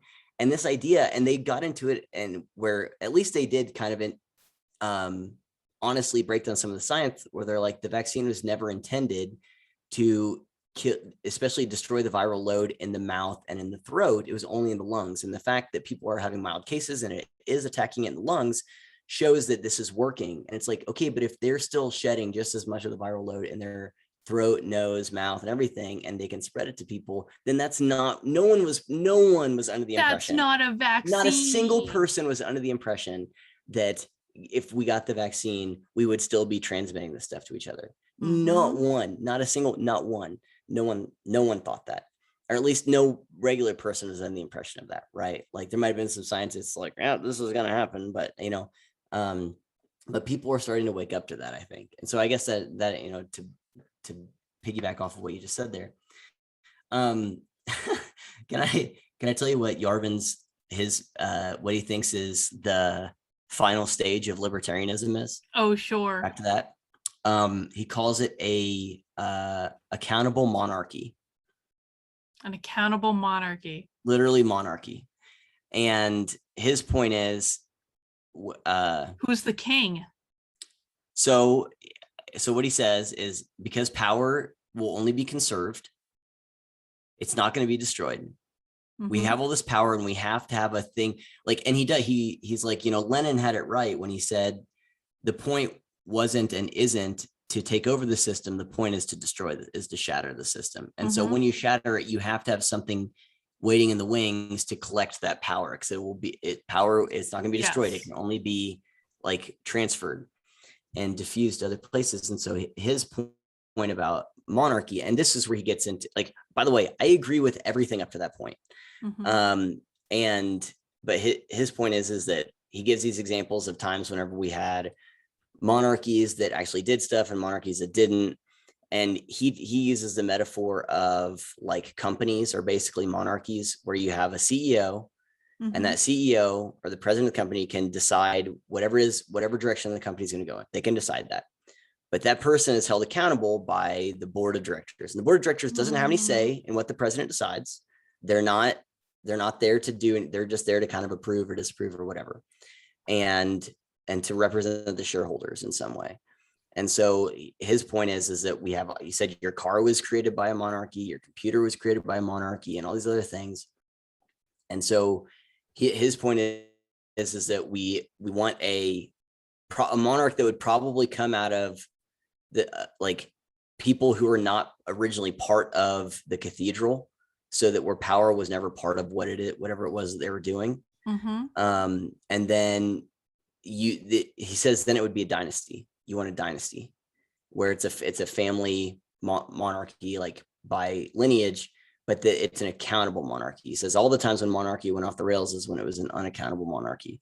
And he does make the distinction of how that's different than like Congress and Senate and everything that we have here. Because he talks like something like, yeah, that sounds kind of like what we have now in a lot of ways. But I think his point is that they're not like, whatever the board of directors is they're not like a governing body. They're not. The king gets to decide, and then he can delegate as he sees appropriate to different things. But they're only there to like hold him accountable.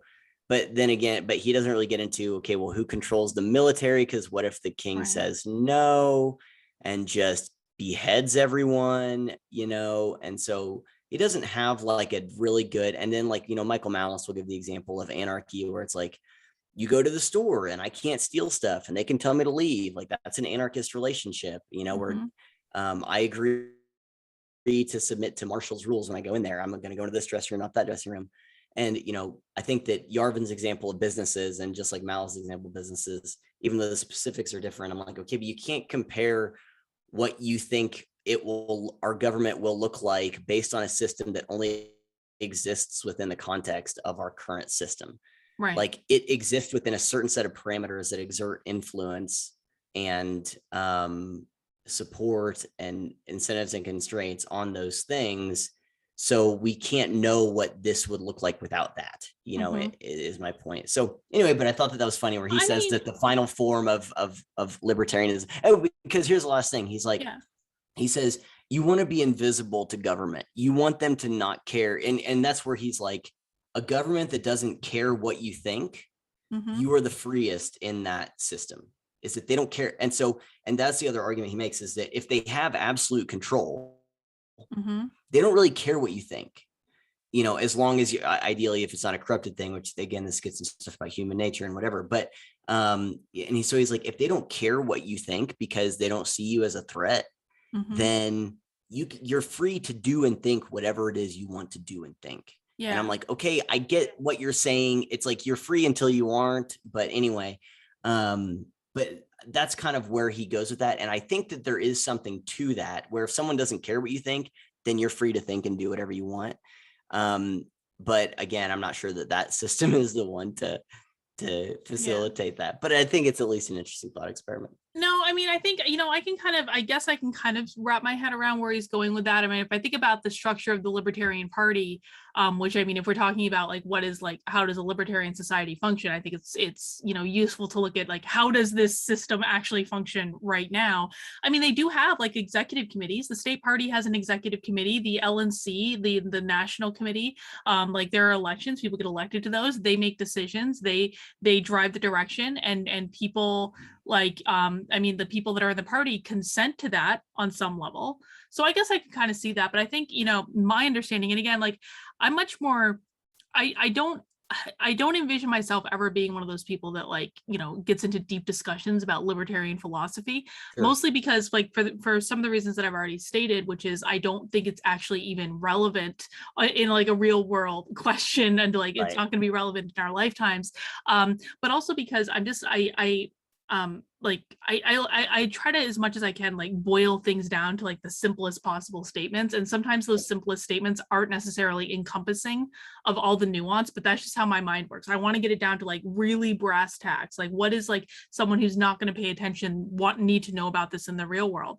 And so I mean, like one of the things that I've taken away from it, and also from my experience at PorcFest, is that people have to voluntarily enter into this type of agreement, right? So it's not even just about like who makes the decisions, it's about how do we get people to a place where they intellectually understand that part of being of voluntarily associating with a libertarian like society is that you're not going to steal other people's stuff or hurt them. And that's part of what you're entering into. You know, it was at this meetup last night, and I was talking with actually one of the organizers of PorcFest, and we were talking, and because he came to libertarianism from the left. Sometimes people come from the right, sometimes they come from the left, but he actually came from the left. And I was talking to him about how I actually think a lot of people in like the walkaway movement are much more inclined to like the Mises Caucus than they understand, and simply it hasn't been presented to them as an option. I actually think a lot of people in the walkaway campaign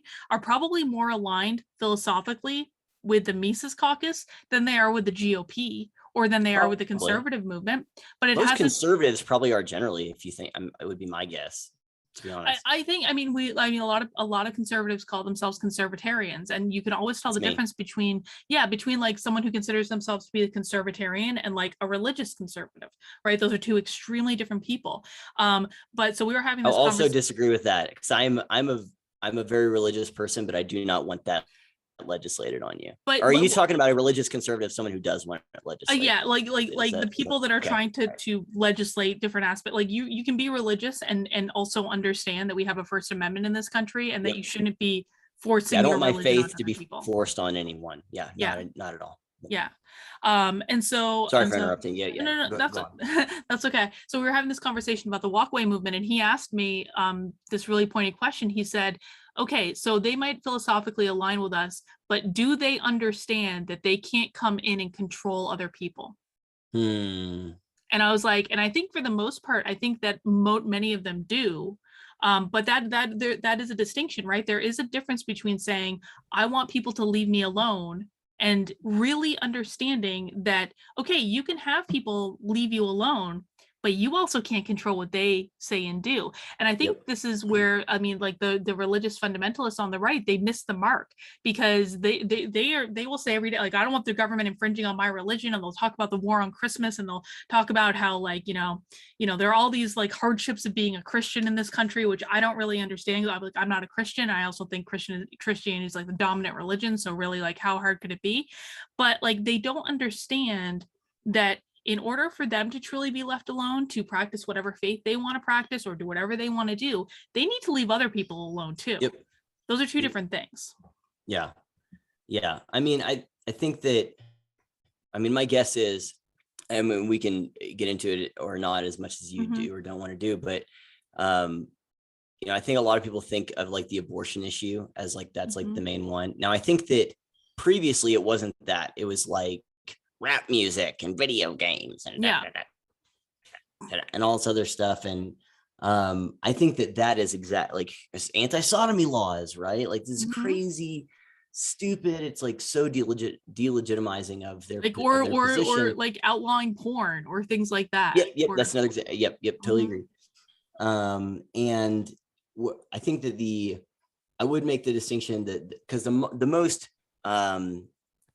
prevalent version of that today is the abortion thing. And I'm in the opinion where I don't think abortion is legislating your religious beliefs, because there's a lot of people that are not religious and not Christians at all who are opposed to that. So, but outside of that, like I agree. And I think that there's a lot of them who, yeah, when push comes to shove, they'll say, leave me alone. And then there'll be something where it's like, wouldn't it be great if we all did this, you know, kind of thing. And who is it that you said that had that idea of like, we might all agree, but do they realize they can't control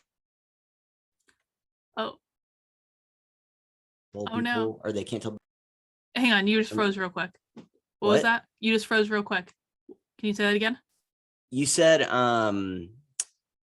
that they might agree. Yeah. That there might be these people, these conservatives who would agree with their platform, but if they come in, they might not realize that they can't tell other people what to do within that context. Who was it that said that? It was like it was Dennis Pratt. He's been on my channel a couple times. Yeah, he's one of the organizers of PorcFest. Yeah, I think that's a really brilliant distinction, and something that makes a lot of sense, because, and by the way, that speaks to that notion that power, then the dominant position on things, is the one that is often what gets rewarded, and that gets disseminated out even through the right, where it's like, well, we should tell, like the fact that any conservatives are on board with this infrastructure bill. You know, I'm going back through, so Thomas Sowell has this book on the housing boom and bust in 2008, which is a fantastic book. It's a short read. And he talks about how politicians often support like infrastructure bills or infrastructure this or infrastructure that, because it looks better than repairing things. Like you don't get to have a ribbon cutting ceremony for filling in a pothole, right, or repairing stuff, but you do if you just build these new things and again, it's just another form of doing something, because it looks good. And it again, if you have this hierarchy where it's like you're a public servant, which means you're here to serve the public, implied in that should be to serve the public in the most efficient and logical, and especially if they're the one paying for it, if the citizens are the one paying for it, in the most economical way possible. And what you get is where they're like, yeah, we're serving you, but I'm also going to serve you in a way that is maximally supportive of me, and makes it where my power, you know, gets to be gained or expressed to the greatest extent. And so that's where the conflict of interest comes into play. And I think you see that on the right just as much as you do on the left, at least with some of those smaller decisions. Oh, I absolutely think we see that on the right just as much as we do on the left. And that's honestly what you know, I think that the rise of a third party that can be, that maybe not necessarily viable, at least not right now, but like can at least be a spoiler, something that people have to pay attention to. I think it's so necessary. And I thought this before the election, and part of me and I think that part of the reason I think it's necessary is because we have these two parties that just act so alike one another all the time. There's got to be something that comes in and breaks this up. Otherwise, it's like we're going to be like, you know, controlled from the left, or we're going to be controlled from the right. And there's not going to be any balance to it. And I almost think that there was a really big missed opportunity. You know, a lot of people after the election thought that Trump was going to form a third party. Truman, I almost wish he would have. I really do. I think that he really overestimated how much he could take over the GOP, or how much the establishment GOP would allow him to. I think if the GOP had treated Trump as the leader of the party that I think the people want him to be, we would be having a very different conversation right now about frankly everything. I think he missed the boat on not creating a third party. I think he had the momentum to do it, and I think it would have just been an interesting exercise, to be honest, to see what would have happened in terms of rattling the GOP to try to elicit some of this. He still could, I guess. Well, and here's I think one of the appeals there. This is one of the things that Ken and I were talking about, because he was talking about like how he hoped that like Trump didn't run again in 2024, something like that. And I said the one like and you know, I don't even want to talk about this that specifically necessarily, but I was like, the one like positive mark in that corner is it's like he could look and say, how have things been? How you guys doing? What's your life been like over the last few years? You know, compared to whenever I was in. Like, remove everything that CNN said about me every day in my tweets. Like, how was your life that bad compared to how it is now? Like, get out of here. And I think that type of appeal is, and especially as this, you know, administration continues to spiral, is going to be increasingly appealing to the left. Because I mean, we've talked about this before, like the overlap between like BLM and Proud Boys type stuff, where it's like that populism, you know, that there can be a big tent thing that has nothing to do with the GOP. Yeah.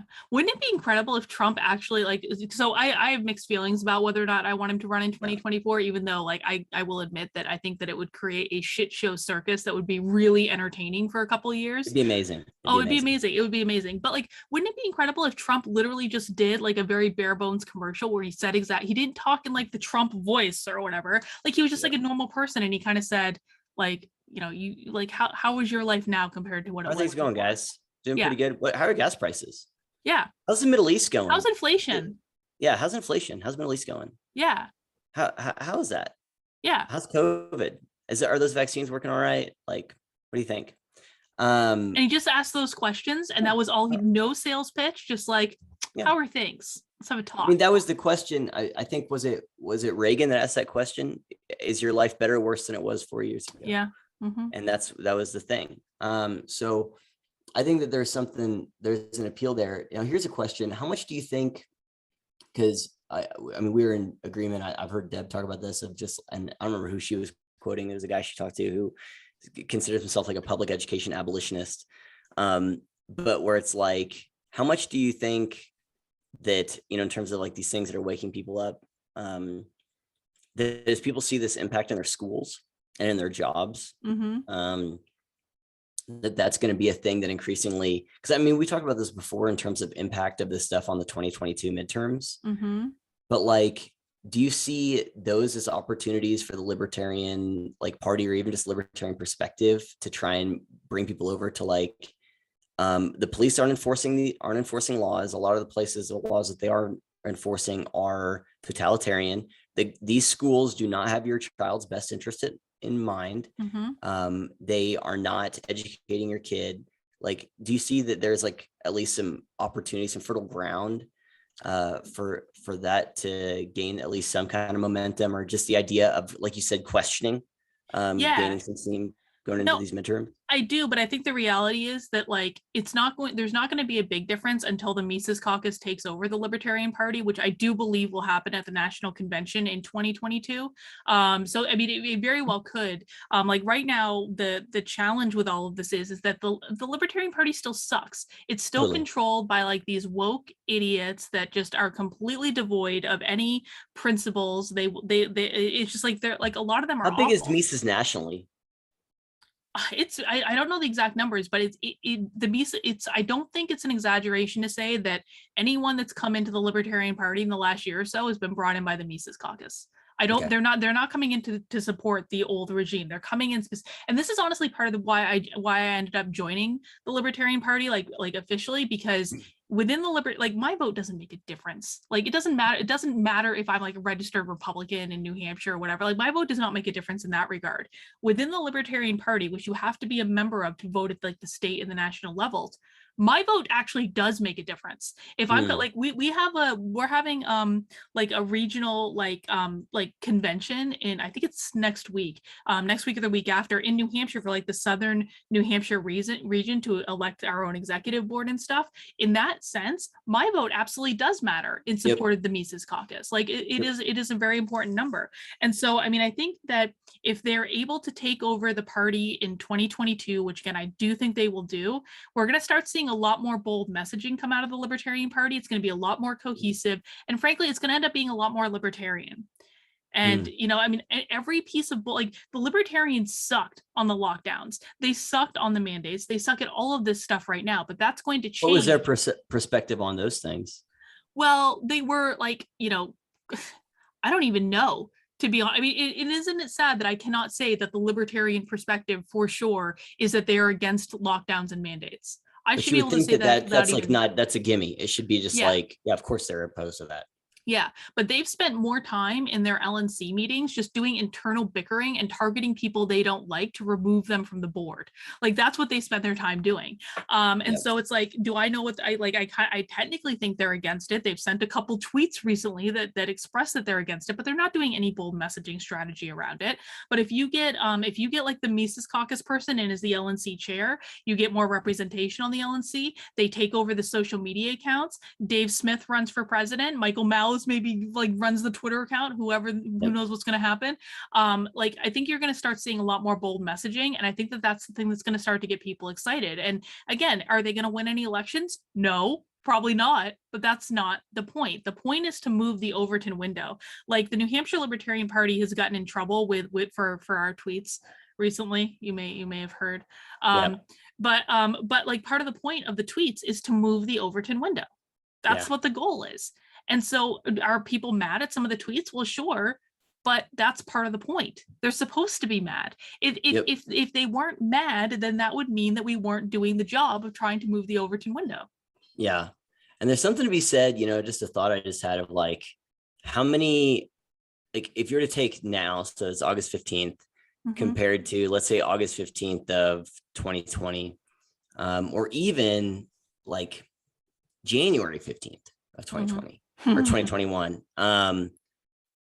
It seems to me that it's unquestionable, or at least there's not much of a question in like the amount of politically homeless people there are now compared to then. It's got to be more. It's got to be more. Oh, I think because because the GOP leaving people behind, you know, by everything we've talked about before, and the Democrats just like, whatever it is that they're doing, whoever is in charge is obviously horrible on every level. Like, is there one good thing that's happened? I can't think of one. No, I mean, I'm sure there probably is, but I can't think of any. Well, I'm sure that CNN and NPR will have you believe that there is, but there is nothing that is obvious to me that they are doing right now, and that they are only making people's lives worse. Right. And so it's like, you know, there has to be a growing number of politically homeless people, or at least questioning, like people that are like, this can't be the thing. Yeah. Right. And so that means that there's going to be more and more ripe opportunity for, whether it's the Mises Caucus or just the Libertarians generally, for people to say, you don't have to be part of this binary. You can be non-binary politically. You can be. You can be, and there is a place that doesn't suck as much as it once used to suck, you know. And I think there's a huge opportunity, and I do hope they take advantage of it, at least to get people to think. I mean, how did George Jorgensen get in, and how, like, compared to like Dave Smith? Those are so two different people. Like, how is George Jorgensen the pick? I don't know the full story behind that, but I think it was, well, there are rumblings that not everything was above board. You know what I'm saying? Like, sure. You know, because, you know, what's become clear in the, so, you know, we didn't really talk about like the libertarian takeover of the New Hampshire Libertarian Party, but it was like, it's been covered a lot of places. If people want to like know more about it, they can. But like one of the things that it became clear in this whole thing, which basically like the chairman of the Libertarian National Party had to resign because he basically got caught colluding to take over the state party. Right. But one of the things that was so clear is that they are so desperate to retain control of the party that they are literally cheating. They're literally cheating. And so that's kind of what's being dealt with there. And I think so can we assume that this is the first time that they've ever cheated? No. Like, I mean, there's questions about, there's this guy named Joshua Smith. He does a show on YouTube. Like, he was this close to winning the chairmanship of the Libertarian Party. It was very close. And every other vote went to, like, and this is at the last convention, every other vote went to Mises Caucus people except for him. And he lost by like that much. I don't believe that for one red second, right? Yeah. But they hate him, and so they had to keep him out. But I mean, I almost think, like, you know, people need a home. And this is what I was always afraid of with Walkaway kind of being sidelined, is like, where do even the politically homeless people go? Even to just talk to each other, even to say, even to congregate, to say, like, this isn't right. And maybe, like, I think the GOP is crazy and I think the Democrats are crazy, but like, there's no place to even have that conversation now. And I feel like it also sometimes gets hijacked by people on both sides who, like, the minute that you start trying to have this conversation of like something isn't right, you've got the wackadoos from the right that come in. They're like, have you heard all the latest conspiracy theory and QAnon nonsense? Yeah. It's like, and it disrupts the entire thing, and it sends people running right back to the left. And so, you know, one of the things that I'm looking forward to is Walkaway is going to be like coming back, and I've seen what they've been working on, and very cool. It's like really good. They're building out a whole social platform. when are they doing it? How come they're not doing that with so I looked at the locals Rumble thing is legit. I think it's going to be good. I think they're going to continue to work on that. I just hate Rumble so much. Well, I think they're going to be working on that. But where's and I think it's honestly our best digital bet right now. Like, it's hands down. I don't know. I like Odyssey. I like Odyssey quite a bit. That's fine. We can disagree on that. That's fine. Where Odyssey? Who owns Odyssey servers? I don't know, but Jeremy Kauffman runs Odyssey, so I trust him to have taken care of that. Okay. Because that was one of I think the appeals of the Rumble locals, thing, is that they have their own servers, and if they're reliant, locals was on AWS, and then that's one of the things there. But anyway, I don't even know what the hell I was talking about. They're Walkaway. So what are they? When is that stuff going to get started? So it has to. So they've been working this entire time that Brandon has kind of been sidelined, and they're hopeful that they're going to have more information about when Brandon's case will conclude on August 26th. That's the next important date that we need to watch.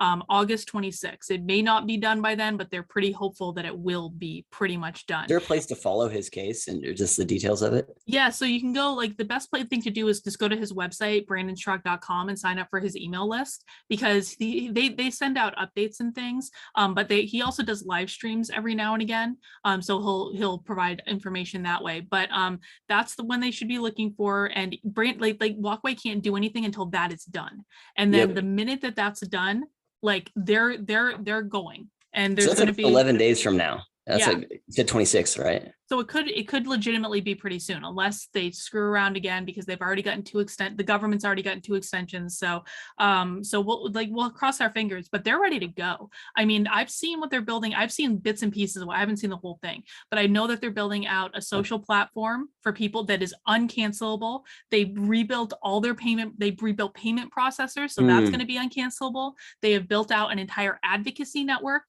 They're building out a PAC that they're calling the People's PAC, where people are going to get to vote on the issues that they support, and then they're supporting candidates that align with their values, and places are welcome to give them money, but they're not going to have influences over the issues that they support or who they support. It's going to be completely values oriented, based on the votes of individuals, and they're going to give people ways to advocate for those, like on the state and national.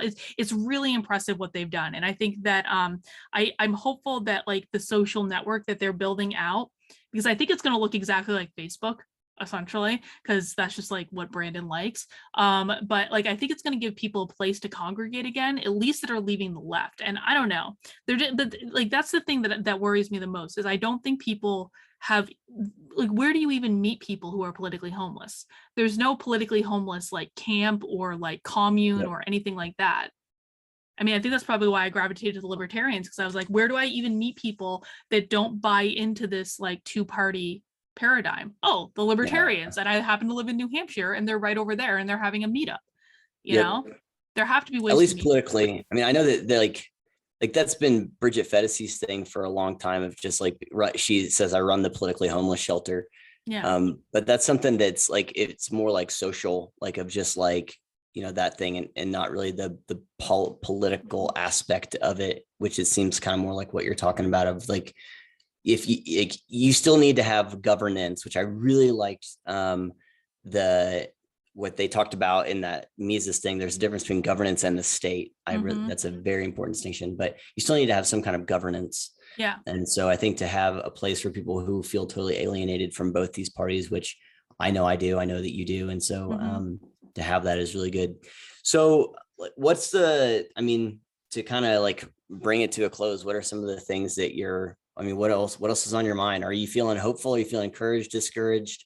How are you feeling right now? I don't know that I'm feeling hopeful or non-hopeful, to be honest. I kind of think that where I'm at mentally right now is I'm kind of like, I feel like I'm sitting back and watching the shit show play out in front of me. Yep. And I just don't want to get involved. I don't want to get involved. I don't want to get involved in the bickering on either side. Truman, I'm so sick of politics. I'm so sick of like the political conversation coming out of both sides, because to me, they both sound the same. And so how I've kind of positioned myself at this point is I'm sitting back and I'm just going to watch it and try not to get involved unless I really care about something. Like obviously, we could still, we're not going to touch on like the woke stuff or like critical race theory in this conversation. We don't always have to, but that's kind of where I'm at. Where are you at? Dude, I feel like I'm in a different place every single day, or at least every single hour. And it all depends on what I'm looking at, which is really, it's the thing. I was talking to Kevin the other night, and I was like, can you help me calibrate? Because I want to figure out if I'm like even just thinking the right things, if I'm like overemphasizing or underemphasizing certain things. Like I really try to be like self-checking on like where my mind is and like how rational the thoughts are I'm having and like how grounded they are in reality. I really try to do that. So there are certain things. So like I did a live stream this morning before I left painting, and I said how one of the things that was really encouraging to me is that like the viral videos that are getting shared right now it's everyday people. It's not like Ben Shapiro owns. It's everyday people who are out standing up for what's right, speaking out against this stuff, whether it's the school boards or businesses or whatever. That is remarkably encouraging to me, that the people right now that we are elevating and that we are platforming and trying to encourage are just regular folks who have had enough and who are speaking out. And that's that. And I think as people see that more and more, that's just a regular person. I don't know who that is. That's the point, is it could be me. That is really, really encouraging to me. And, even just stuff like what Heather was talking about, the conversation she overheard, or my buddies wanting to move, there's a glasses half full and glasses half empty aspect to that. Like people are waking up, and this is what I've talked about, where there are casualties, increasing numbers of casualties. And I think we're going to hit a threshold where there's going to be a tipping point of people who have experienced this in a negative way, where they're going to stop fleeing this and start, you're going to see more and more people, instead of running, they're going to turn around and fight. And so I think that is kind of where I'm at in terms of the good stuff. And the question ultimately is it going to be, are we going to hit that threshold in time to stop it? Where's the momentum? I personally think it's going to be localized, that like Portland is going to be gone for a long time. San Francisco is going to be gone for a long time. LA, New York, I think these are places that are going to destroy their economies with these vaccine passports. And they already have destroyed economies, and it's going to push people out of those locations. But I think generally, we are going to see the rise of other cities, in other places. And so I'm discouraged by what's going to cause the things that are encouraging me. You know what I mean? So I'm discouraged by the authoritarianism. I'm incredibly discouraged by pregnant women or women generally who are getting forced to get these vaccines that are, causing serious issues to their reproductive systems. So, and then, I would say my guess is that I will be incredibly black-pilled after the FDA approves this stuff, because then they're going to start requiring it for kids. And so that's going to be a thing. And that'll be a big litmus test for me for how compromised the whole thing is if they actually, because I know that there's a lot of people in these places that are going, that they're terrified to speak out. They're terrified to oppose this stuff, but they know that it's the right thing to do. And so I think they're trying to throw sand in the gears as much as they can. But anyway, my point is that there are things that are incredibly terrifying to me, but those things I'm seeing a really encouraging response by people that are speaking out and fighting back. And so whether they're migrating to a libertarian thing or they're only looking at that specific instance where they're like, I'm not here to talk about healthcare. You're doing this thing at my job and this is wrong and I'm not going to comply. Or you're doing this thing at the school with my kid and I'm not going to comply. And you know what I mean? And so like, it doesn't have to be this big all encompassing thing. It just has to be people generally pushing back against this prevailing, orthodoxy. And so like, honestly, like, yeah, I'm both, you know what I mean? Does that make sense? Yeah. Like the discouraging, like there's another, so the discouraging thing could be creating a discouraging response. Like if no one was fighting back, I would be like, we're screwed. This is done. We are absolutely done. But the discouraging stuff is creating an encouraging, kind of reaction to me. So, and I like that better than the alternative. Sorry. Anyway, yeah, that's kind of where I'm at. No, I agree. And I also think, I also think it's important to say as we kind of wrap this up that I don't care where people land politically. I don't care. I just care that they are awake and that they're seeing reality as it is. And then we can have disagreements within that, but we have to start from a place of like, we have to see reality as it is. First principles. Yeah. And if we go, and if we can get to that place, that is good enough for me for right now. But we got to wrap up because I got to go. Fair enough. Okay. So thank you everyone for watching. That was a fun, lighthearted. That was good. That felt better, didn't it? Yeah, that was good. So Carlin, where can people find you and find your stuff and support you? And then the things that you just talked about here, where would you direct people to? They can find me on YouTube under my name, Carlin Borisenko. They can find me on Locals, kb.locals.com. And like I'm on most social media places, but those are the two biggies that they can find me at. Where can they find you, Truman? Yeah, so returntoreason.locals.com, Twitter, my mundane mind, YouTube, Return to Reason, and then I sell kitten mittens on Etsy as well, and that's just kitty mittens. So anyway, that's it. Thank you everyone for watching. Hopefully, we're speaking about things you care about. Try not to be super black-pilled, but also engaging in reality as it is. And so, Truman, all right, until next time. Wait. I want to point this out. So people are watching this on YouTube or Locals. Make sure you subscribe to us on Apple Podcasts because we are posting there as well. And Truman, we have a perfect 5-star review on Apple Podcast. For now, that's so if you enjoy this, go give us a 5-star review. Our rating. Nice. I don't know anything about Apple Podcasts, so that sounds like it's a good thing. So yes, please do that, guys. All right. Go to is Spotify. Is there a Spotify thing? There should be a Spotify thing. I think we're on a lot of major podcasting platforms. I got to go double check, but we're definitely on Apple Podcasts. I know that much. Go to Apple Podcasts and leave us a 5-star review, please. 5 stars, only not 4 stars. 5. All right. Correct. Yeah. All right. Thanks, guys. Thank you, guys. Bye.